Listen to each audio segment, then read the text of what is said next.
Violence on Dublin streets, more protests planned for Cork this weekend. Tonight we'll ask, who are the anti-lockdown protesters? Also, COVID restrictions are causing heartache for families trying to bury their loved ones. Is it time to relax them? No priest wants to be in the situation where we're asking people to leave or locking the door in people's faces. And an indefensible moment of madness will get reaction to horse trainer Gordon Elliott's shocking photograph from jockey Davy Russell.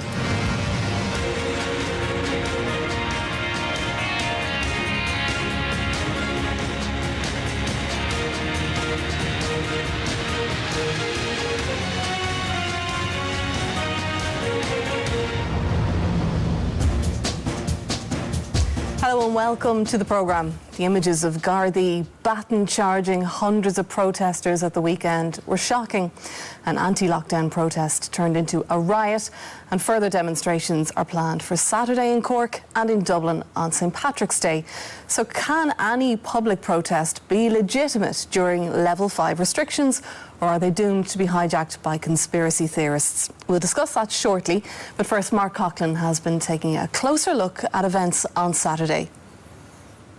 The protest in the city was not the first that saw violence, and it certainly wasn't the only one that brought anti-vaccine and anti-lockdown protesters into the capital. For months, smaller protests have been happening, and most of us haven't even noticed. This time, it was bigger and it was organised. But what was involved in this gathering, and how was it planned? And most importantly, who took part? What happened on Saturday started long before crowds gathered on Grafton Street.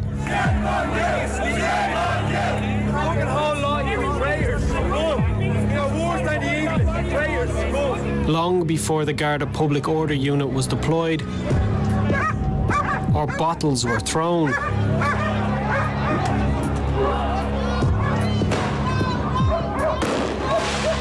So what exactly happened, and where does it go next?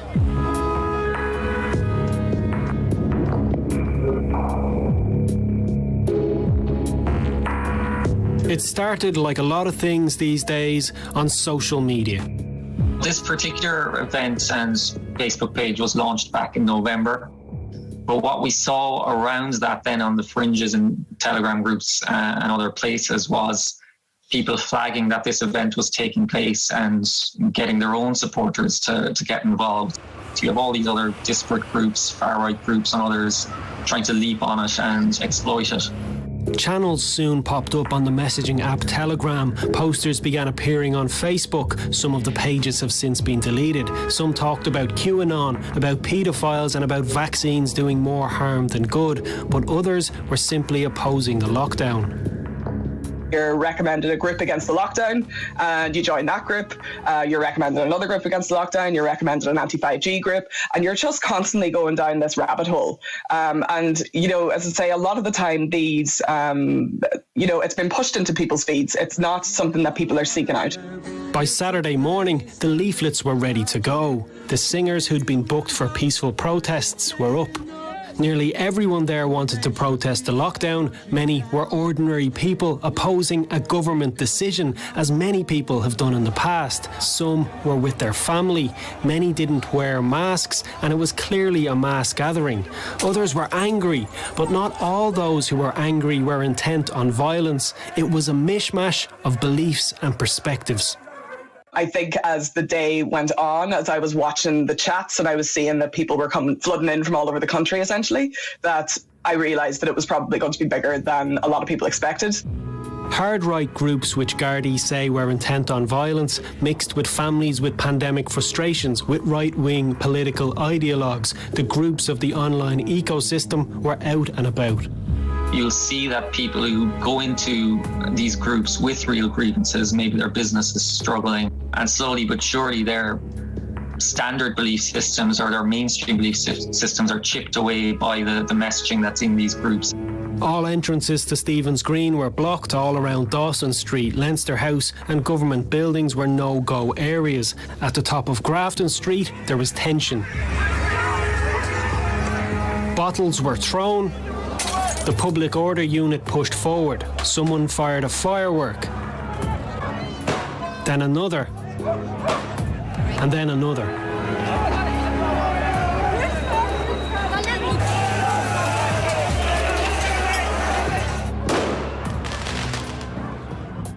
key difference between what happened on Saturday and what happened with other protest movements in the past is that the people at the forefront of the protest movement have gone down a rabbit hole to a place where nothing can be believed and everything is conspiring against them. Now, not all, but a significant number of people who attended are following them down that path, or more accurately, are being pushed to follow them down that path by the algorithms of social media. This is a psychological phenomenon as much as anything else. In some ways, you become addicted to the narrative of the world being in a certain way, and it appeals to you. It appeals to your sense of grievance and frustration. After the clash with Gardaí, the crowds thinned out. People headed towards O'Connell Street. Posts were already appearing on Facebook and on Telegram groups. And you saw the talking points afterwards. Immediately, Antifa was blamed for the violence. No evidence for that, obviously.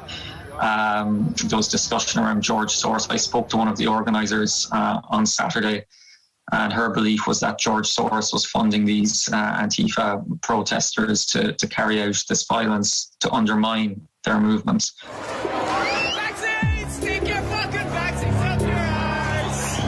Facebook has since removed some of the pages linked to the protests and is working with Gardaí in relation to them. But despite the continuing lockdown, plans are already in train for other demonstrations, and similar posts continue to pop up. We have the headquarters of every social media company in the world nearly in Dublin, you know what I mean? We need to be able to leverage that in some ways, and to kind of put pressure on the platforms to really uphold their policies. And if they can't uphold their policies, then something else is going to have to be done, because at the end of the day, people are living in their online world a lot more now than we ever were. Mark Coughlin there. I'm joined now by Fine Gael TD Neil Richmond and by the editor of Gript.ie, John McGurk. John, there was violence at this anti-lockdown protest on Saturday. There was violence at an anti-lockdown protest in August at the Custom House. There was violence at an anti-lockdown protest at Leinster House in September. Doesn't that suggest that the problem is the anti-lockdown protest rather than an extreme fringe? There was violence at the Black Lives Matter protests in Blanchardstown in January. Does that suggest that the problem is the Black Lives Matter protests rather than the... I'm not sure there was a firework fired. There were rocks thrown at Gardaí in Blanchardstown and Mulhuddard. It was widely reported. But before we get into the discussion, I think it's very, very important to say, like, I condemn, and every reasonable person in this country will condemn utterly, violence against the Gardaí or against anybody else. But there is no other protest movement in the Western world that has VTs run on the national broadcaster suggesting that they're a far-right, neo-Nazi, crypto-fascist movement. I mean, one thing that was missing from that VT, and I watched all 5 minutes of it, and what was missing, the viewers at home will have noticed, is any single interview with any single person who actually took part in the protest. Now, you didn't interview anybody. I did. I spoke today on the phone to a guy called Billy. I won't give his second name, but he's from the Northeast. He's 47 years old. He voted for Neil's party in the last election because he thought Leo Varadkar was for the person who gets up in the morning. His business has been shuttered for 159 days, and this month he won't make his mortgage payment. He hasn't told his wife that yet. He's at his wit's end. He said, I used to think I was the person who gets up in the morning, but now I don't get up till 11 o'clock. There are, John McGurk, 500,000 people in Ireland who've lost their job and have every reason to be aggrieved. Exactly. And 498,000 of them were not at a protest on Saturday where bottles of urine were thrown at Gardaí. Let's go through the numbers, actually, be fair, in case people at home aren't familiar with them. 50% of people between 18 and 25 in this country are unemployed. It's actually 53%. 1/4 of the adult population are unemployed. None of the three of us in this studio are unemployed. None of the three of us in the studio have taken a salary cut. The people who are suffering in this pandemic, the people who take to the streets to protest, are the ones who are being called Nazis and far-right for doing it. While Neil comes on tonight, and he hasn't spoken yet, so we'll give him a chance, but he comes on tonight to advocate for banning protests, while last August, his Taoiseach went to the European Union to advocate for the right for people to protest in Belarus. On the 1st of June last year, there was a Black Lives Matter protest in Dublin, attended by a government TD, and your party leader, Neil, the next day, in the middle of a level 5 lockdown at the time, sent a tweet of solidarity, saying, I stand with these protesters. OK, Neil Richmond, people have a right to protest. Absolutely, people do have the right to protest, and I think what we saw on Saturday was a large amount of people who are understandably extremely frustrated. They're tired, they're broke, and they're absolutely hurting at the moment. No one denies that, but they're being used. They are being used by an extremely sinister far-right element who are preying on their vulnerabilities to propagate their conspiracy theories, to attack people in authority, and try and lead them down this primrose path that there's an easy solution to the very complex problem of a global pandemic. Well, they might say, though, that we had a chance to eliminate COVID during the summer and to introduce hotel quarantine, that they have a legitimate right to demonstrate against your government's policy. Are you trying to silence them? Absolutely not. But I think we have to remember that these restrictions won't go away by 2,000 people coming out in the street to a super spreader event. They won't go away when we're actually starting to turn the tide once again, and the hope of the vaccine provides the light at the end of the day. And to think that we're trying to silence free speech, we're at the level 5 lockdown. People are breaching rules in relation to distance of 5 kilometres from their home, of organising these mass events. And again, it comes back to who's at the heart of it.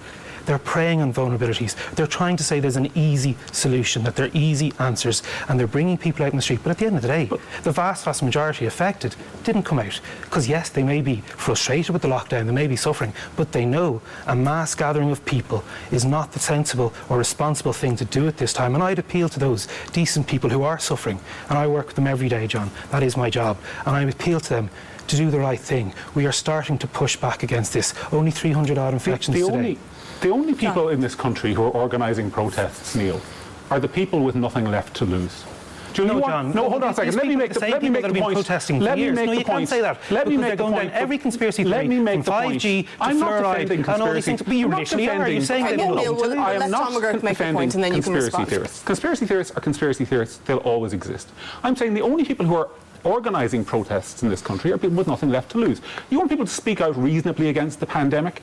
Dr. Martin Feely spoke out reasonably against the lockdown. Your government and HSE told him his position was untenable. Una McGurk, a respected barrister, spoke out against the lockdown. Your government sacked her the other day. We have a record in this country of people who want to dissent, people who want to speak out and say, actually, I think the fact that we have had the longest lockdown in Europe, longer than Greece, Poland, Germany, Estonia, Romania and Bulgaria combined, and with more deaths than most of those countries. The fact, all those facts, people want to protest those things. When reasonable people speak out, your government sacks them. And then when ordinary people come out and protest, your government calls them Nazis. John McGurk, I don't want to interrupt you, but I mean, if we look at the evidence from the protest, the issue seems to be the company that the anti-lockdown protest is keeping. There was flyers handed out on Saturday promoting conspiracy theories that 5G was causing COVID. It's part of a plan to depopulate the world. Do you believe that? No, they're all nonsense. But you know what's interesting?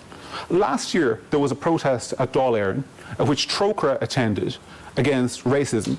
That protest, and it was an anti-fascist protest, that protest was also attended by IRIGI, the people who shot a journalist in Northern Ireland 2 years ago. Prime Time did not run a segment asking Trócaire or any of the other NGOs, Amnesty, etc., why are you standing beside people who endorse terrorism in Northern Ireland? You're only ever interested in calling people far right and calling people Nazis, and you don't ever hold people to account. Do you not think there is a problem? When did you drag a government TD in here? Do you not think there is a problem, John McGurk, with conspiracy theories being disseminated as part of a lockdown? There is a problem with that. You know, ask me about any conspiracy theory, and I will tell you, and I will tell the people at that protest, most of whom, by the way, also agree that those conspiracy theories are nonsense. Where was the stewards telling them to go away? Where were the stewards trying to calm things down? Why are you trying to hold me responsible for the organisation? I wasn't there, so I can't support the march. I said I support people protesting. I think people should be protesting more at the record of this government. I do not support or endorse conspiracy theories, and don't try and put those words into my mouth. But what I will say is this: it is remarkable that last year, at the height of a level 5 pandemic, your constituency colleague, a government TD, attended outside the American embassy a Black Lives Matter protest that was completely in breach of the regulations. This television programme didn't even bring that TD in here and ask him why. But ordinary people protest the lockdown, and all of a sudden, Nazi panic. I mean, there's an inconsistency there, and that's part of the reason why people are protesting, because they see through a lot of this nonsense. Neil Richmond, what's your government going to do about disinformation being spread on Facebook? I was watching last night. A key voice in this movement broadcasting on Facebook last night, encouraging people to attend future protests, saying, spread the word about Paddy's Day, we want to get our freedom back. And that was after everything that happened on Saturday. Absolutely. Where's the urgency? No, this is the urgency, and that's why the Taoiseach spoke with the social media companies on Sunday. Spoke with them. And why they've consistently been called into Oireachtas committees. There's been grand committees, and we've seen actions Can we find them? across the world. We can find some of them, and in fairness to the Gardaí, they have been able to intercept a lot of these, both on social media and using messaging apps. But I think it's really clear to remember, Louise, that people are using the veneer of free speech and constitutional rights to justify the most depraved online activity. And they're saying that, oh, it's because people are frustrated. People are being played by a vicious movement. John says he's surprised there isn't more protests, that people are coming out, because people know it's not the right thing to do at the height of a pandemic. It's not going to crush the numbers. It's not going to get us out of restrictions. It's merely providing a platform for violent protesters to attack the very frontline workers that we're seeking to protect. What is going to get us out of it, Neil? Because your government hasn't done it. We have had the longest lockdown in Europe. John, there's no... this is the thing. Half the deaths have been in nursing homes. You've consistently said there's an easy solution to this. I haven't. You tried to point to Sweden. You tried to point to I've never Estonia. pointed to Sweden. You're providing simplistic answers to something very complex. But look what's happened. Well, look what's happened in the last few days. Look at the consistent fall in case numbers, the people coming out of hospital, coming out of ICU. Government have made many mistakes. I'm not going to pretend like they haven't. What would you have done last year differently? Well, I wouldn't have signed a vaccine contract. In December, what would you have done differently? I'll tell you what I wouldn't have done. I wouldn't have signed a vaccine contract with the European Union that means 30% of people in Northern Ireland would have been vaccinated. Would you have locked down in December? I'll tell you what I would have done. At the very beginning last year, I would have banned all incoming flights into the country. Would you have locked down in December? I wouldn't have had to, because at the very beginning of the pandemic, I would have banned all incoming flights into the country. I would have done what Simon Harris didn't do and taken a meeting with nursing homes at the very beginning instead of ignoring for 6 weeks when half the deaths have been in that. But John, you were perfectly okay. Final word to Neil, very briefly, final word. I think we're providing to say that everything is simple and this could all have been avoidable.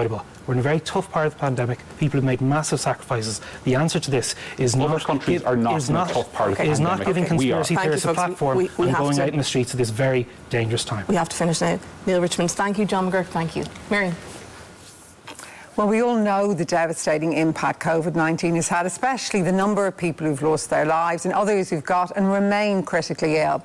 That's why most of us understand the need for restrictions, but one aspect of our lives that's been upended by them is how we say goodbye to the ones we love. Funerals have become incredibly difficult and heartbreaking for many. Here's Una Smith. I know priests who have spent sleepless nights worrying about families, trying to negotiate with them around who are the 10 mourners that can be present. So it's very, very difficult. Why should the attendance at a funeral come down to a lottery within a family? It is very hard to stop the tradition of what has been done for donkey's years. You naturally go over, shake hands and sympathise with them. What happens if 50 people decide to do that? I mean, how do you turn off that tap? It's not my job as an undertaker. Public health experts and government have repeatedly asked us to keep our funerals small. We aren't able to give people the send-off that they deserve. At the moment, funerals are limited to 10 mourners. While many mourners have adapted, watching funerals via webcam, sending condolences online, or standing outside their homes as the hearse passes, new health data given to Primetime shows compliance is not universal. There were 14 COVID outbreaks at funerals, with 103 linked cases in January and February. Footage sent to Primetime of a recent funeral in the Midwest highlights the challenges. In this video, approximately 60 people have gathered in a cemetery. Many queue to shake hands with the chief mourner. Some hug, but few keep the correct social distance. It's all understandable in the circumstances, but clearly in breach of public health restrictions. We asked some undertakers in the Midwest how representative this is. Well, you'd see anything from maybe 60 to 100 people you could have, outside of maybe the 10 mourners. Because it wouldn't take very many to make, especially in our area with such big families and connections, to have 50 family or more. So that wouldn't be anybody else outside of the family. So it's quite big, People probably feel the pull of compassion. I mean, compassion is a very strong pull, and people come and while they don't mean to do anything wrong, maybe too many might come. James Harnett is an undertaker in Abbeyfield, County Limerick. He also says he often sees 30 or 40 at the cemetery. Most of the time social distancing is kept, but mourners can drop their guard. Of course, there have been occasions when I have been concerned about a family member, particularly if there was an elderly husband or wife present.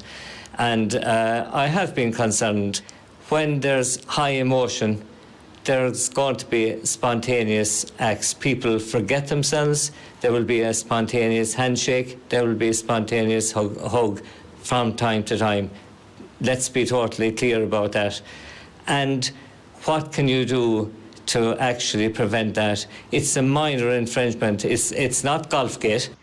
Local TD and Minister Niall Collins acknowledges that the public health guidelines can be hard to follow. It is a big ask, but it's been done for the right reasons. The Minister says that if the government relents on funerals, other groups will also seek a relaxing of the rules.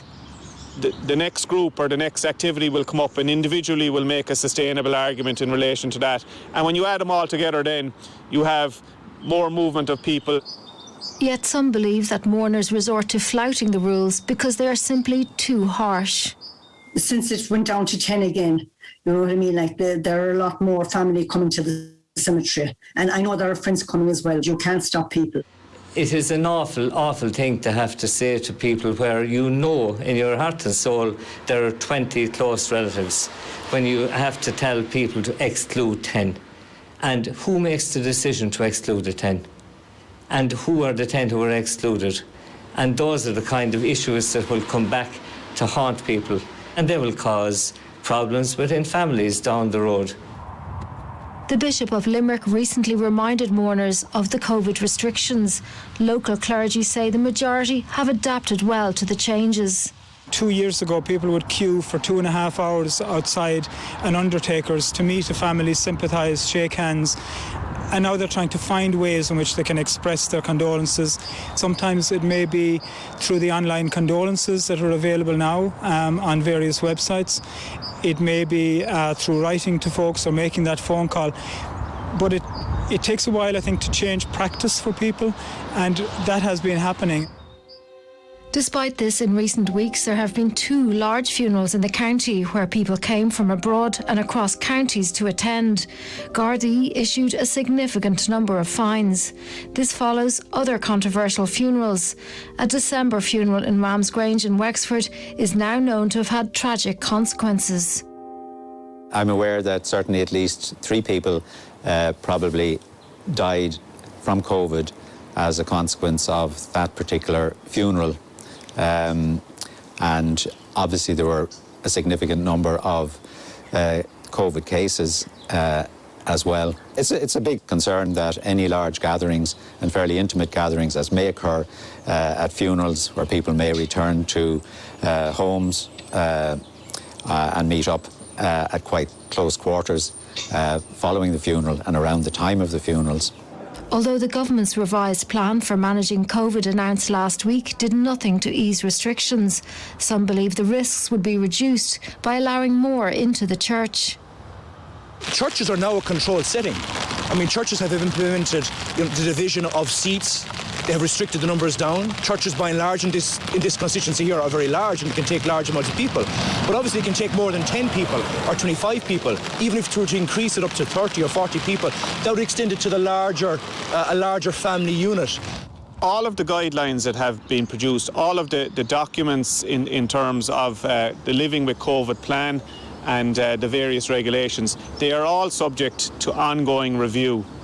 I think there should be a review carried out in relation to it, and I think the types of scenarios that you have been presented evidence in relation to should be presented to NPHET for their consideration and for their recommendation in terms of updating the running of funerals. While Father Fitzgibbon says that current restrictions should always be followed, their impact may be lasting. I think everything is going to be changed forever by this, to be quite honest. There were wonderful traditions in this country around supporting families in grief and loss, and I feel some of those may be lost forever now. Father Fitzgibbon there finishing Una Smith's report. And I'm now joined from Galway by Professor Martin Cormacan, who's the HSE Clinical Lead for Infection Control. Thanks for joining us tonight, Professor. Look, we were hearing there in Una's report, it's really hard on families, isn't it? The fact that they can't all go to funerals. Is there anything that could be done, do you think, to alleviate their distress? Yeah, it is very hard on families, and your report covered some of the things that people can do and do and pay tribute to the person who has passed away by standing on the roadside and keeping their distance. So noting their condolence on websites. So there are things that people can do, and this is really very hard on people. It's a very strong tradition for us to go and be with the people we care about when they lose a loved one. I think everybody is finding this a really difficult thing to deal with. But the difficulty with the virus is that it doesn't, there is no truce. It doesn't allow you a break because you've lost a loved one, and it doesn't allow you time to bury your dead. If we assemble, if people come together, for whatever reason they come together, there's an opportunity for the virus to spread. And that is hard, but that is the reality of the challenge that we're trying to deal with. And I hear you, Professor, but do they still need to be this strict? I mean, I was hearing about a mother today, and she'd had 11 children. So one of those children couldn't go to their mother's funeral. And as Father Fitzgibbon said, that could have impact for years to come on people. And of course, it does have an impact on people. And I think everybody who's involved in framing these restrictions does think about those restrictions, and the people who frame the restrictions are also affected by the restrictions because, of course, these impact on everyone. And wherever you draw the line, whether it's at 10 or wherever you draw the line, is going to be difficult for some people because, as you say, there's going to be the people where there's 11 and there's going to be the people where there's 12. So wherever you draw the line, it's going to be difficult. I think the reason the line is drawn there is to try to keep the numbers as low as is reasonably possible, but it absolutely does create difficulty for some families. I think we're all very conscious of that, and everybody, I think, would like to see things get back under control and see an opportunity for people to be able to meet each other again at this time. And I think with the advent of the vaccine, it doesn't solve everything right away, but I think we do see some hope now in what's happening in recent days, that the measures that we've lived through in January and February and the advent of the vaccine are making things better. So I think there's reason to hope that things will get better, but it is really difficult. But what we're doing is working. The numbers are coming down, and it does protect people. And I suppose one of the things that you have to be very conscious about in relation to gatherings around funeral is particularly sometimes I think people who have been shielding themselves very carefully for a long time feel a duty or decide to take a chance, and that can have a very high price. And to broaden it just a little bit, Professor, I mean, the weekend just gone by, you and I know, it was a beautiful weekend. The parks were full of people, the streets were full of people walking. Is that okay? Is that breaking rules? So for groups of people to meet up outside for a get together is breaking rules, and people are advised not to do that. But for people to go for a walk with a member of their household in the fresh air is good for them, and it's there's a whole lot more to health obviously than avoiding COVID. So going out with the people you live with for a walk in the fresh air is good for you, I would advise people yes, they should do that. But the thing is not to meet up, to try to keep with your own family while you're out, or your own household group, and not to mix with other people. Because people often plan to meet up outside, and they often plan that they're going to keep distance very carefully. But human nature being what it is, people tend to forget and they drop their guard. And again, it goes back to that point is that's all very human. It's all very natural, but it is by being human and natural, unfortunately, is what the virus uses to spread. And earlier you spoke about, vaccinations are on the increase. And once all, I suppose, frontline health workers are vaccinated, the elderly and vulnerable, surely then we can ease those restrictions, particularly in relation to funerals. I think we all hope to see restrictions ease as we see the vaccine take effect, as we see the number of cases in the community come down, and everybody that I know who's involved in making any of these decisions wants to see things get easier for everyone. I think the decisions are difficult. I think the people, those of us who are involved in making any of these decisions are very conscious of the effects of the downside of what we're doing, and everything that you do has a risk of harm as well as a risk of good. It's very important that we're reminded of that. Okay. It's very important that we consider it, and the balance is hard to find sometimes. Okay, Professor Cormack, and thanks for joining us tonight from Galway. Louise. Well, the career of horse racing trainer Gordon Elliott and the future of the yard he runs hangs in the balance tonight as the fallout from an image